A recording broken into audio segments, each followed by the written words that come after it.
Bientôt sur cette chaîne California Voyage, une vidéo démontrant par le calcul que l'on nous ment au sujet des marées et du mouvement de la Lune autour de la Terre. Je te propose d'ores et déjà de t'abonner à cette chaîne si tu ne l'es pas encore.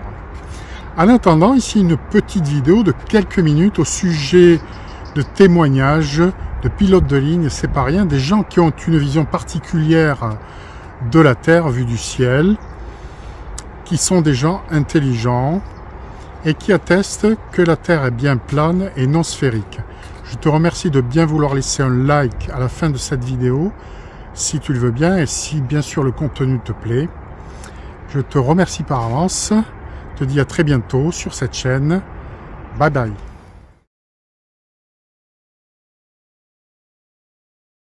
I just want to ask the captain if the Earth is a ball or flat.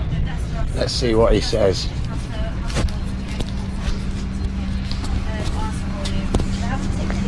There he is. Right, you're going to say thank you to him? Thank you. No problem, bye. Cheers, thank you, Captain. Thank you. Can he come down and stick his head just in that bit? Do you want to go and have a look? Wow, look at all that. Looks technical, doesn't it? Right. Have a good holiday. It was fantastic, wasn't it? Yeah. Come on then, let him crack on. I just got one question to ask. Flat or a ball? Flat or a ball? What's that? Well, I never feel as breaking round. If we live on a ball, surely we'd have to fly around it. Yeah, it feels like flat or a ball. Flat, not a ball.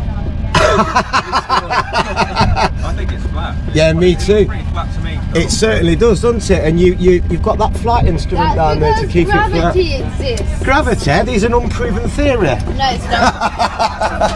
Let's rock and roll. Cheers, fellas. Thank you very much for the flight. How can we go all the way around them?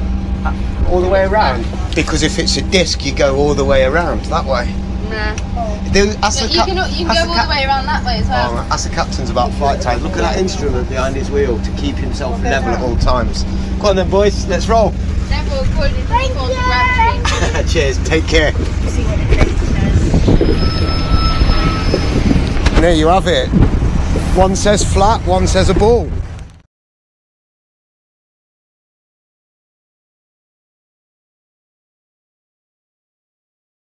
Are you the pilot? Oh, okay. Am I allowed to say hi?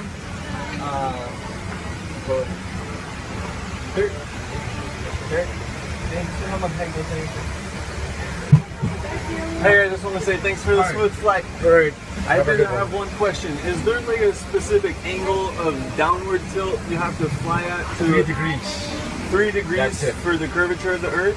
Oh, for the Earth? Because No, we just fly over the troposphere. really, Yeah. do you have to keep like kind of going down because? No, we actually have to nose up. It flies like that. Really? Because I was reading some stuff on the flat Earth that made a lot of sense. Have you looked into it? Which one? Sorry. I was reading a lot of stuff on the flat Earth. Okay, yeah. True.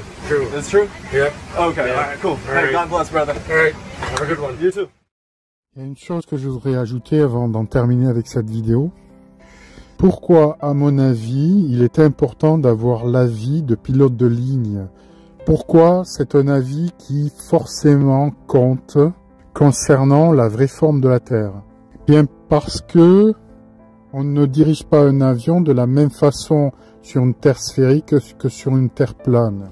La remarque que fait la personne qui interroge les pilotes là, c'est que si la Terre est sphérique, effectivement, on doit avoir à un moment donné des corrections de trajectoire qui doivent être faites de manière à suivre la courbure de la Terre. On est sûr aujourd'hui qu'il n'existe pas d'appareil automatique qui le fait, d'appareil électronique qui le fait, ce type de correction. Donc il faut que cette correction soit gérée par les pilotes. Les pilotes savent très bien d'ailleurs que cette correction n'est pas faite de manière électronique, n'est pas faite de manière automatique. Et comme eux-mêmes n'ont pas à la faire, eh bien, ça veut tout simplement dire que doivent savoir que la Terre n'est pas sphérique. Si elle n'est pas sphérique, ils sont les premiers à le savoir. D'où l'importance d'aller effectivement interroger les pilotes de ligne sur cette question. dans la mesure où on peut espérer d'eux qu'ils soient honnêtes dans leurs réponses, bien évidemment. Parce que, en même temps, l'idée de terre plane est une idée qui est difficile à soutenir au vu des oppositions qu'elle soulève. Donc, dans la mesure où un pilote de ligne, bien sûr, veut garder son poste, il a bien intérêt à ne pas trop se poser de questions sur la forme de la Terre. C'est comme un prof de physique, d'ailleurs. Hein. J'en sais quelque chose. Un prof de physique qui défend l'idée de terre plane, il perd son boulot, il faut le savoir. Hein. Il perd son poste, il perd son travail. Hein. J'ai eu beau, malgré tout, continuer l'enseignement de la Terre sphérique parce que c'est ce qui me faisait vivre.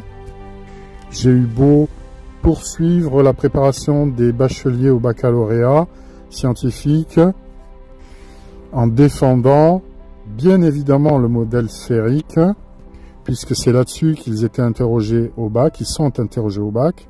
Donc bien sûr, il s'agissait de les former et sans arrière-pensée sur cette physique-là.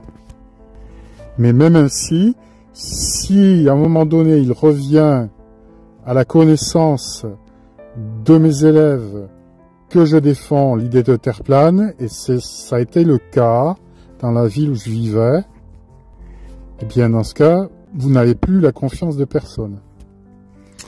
Et tu perds ton métier, bien évidemment. Donc concernant les pilotes de ligne, je pense que c'est évidemment la même chose. Défendre l'idée de terre plane vaut pour test psychologique et aptitude à piloter un avion. Cela dit, on en trouve quand même qui pensent que la Terre est plane et qui le disent. Comme ce fut le cas de ces deux pilotes dans cette vidéo. Sur ce, je t'invite à t'abonner à cette chaîne, à liker cette vidéo si le contenu te plaît. Et on se revoit très vite. À très bientôt.